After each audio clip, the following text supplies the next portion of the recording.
Dinilai tak terbuka soal data, pihak Pertamina menapik punya prosedur sendiri.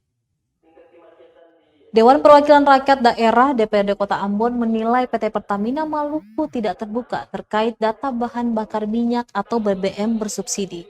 Hal ini diutarakan saat pelaksanaan rapat mediasi antara para sopir angkutan Kota Ambon dan pihak Pertamina. Sales Branch Manager Pertamina Maluku, Yunus Muharaman, membantah tudingan itu. Ia mengatakan mereka bukannya tidak terbuka soal data, namun mereka memiliki prosedur dalam pemberian data secara eksternal.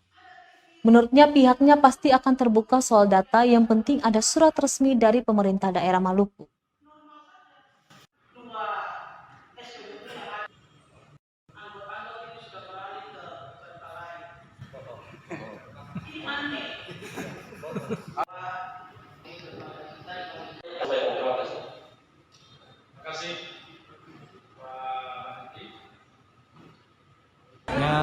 Untuk data kita terbuka dari Pertamina, tidak ada ditutup-tutupi, asas transparansi kita lakukan.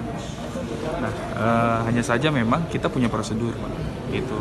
Di Pertamina kita punya prosedur One Voice Pertamina, jadi satu suara. Jadi ketika ada yang kita ingin keluarkan ke eksternal, yang sifatnya konfidensial, itu kita perlu mengikuti prosedur itu sampai ke regional. Nanti dari regional yang akan rilis datanya. Jadi nggak bisa saya, walaupun saya punya nih, saya langsung kasih, itu nggak bisa, karena itu prosedurnya ada. Harus ada persetujuan dari Betul. pusat gitu ya. Karena kita bukan berbicara sendiri, tapi berbicara sebagai institusi perusahaan. Jadi kendalanya itu ya Pak ya? Ya, terkait data, tapi kita akan terbuka.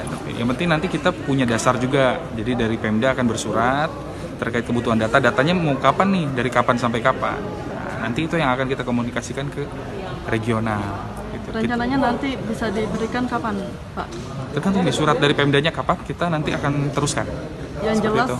harus sesuai prosedur ya Pak. Betul. Karena kan kita juga bukan organisasi yang tidak punya aturan, harus semuanya juga punya prosedur. Kayak gitu.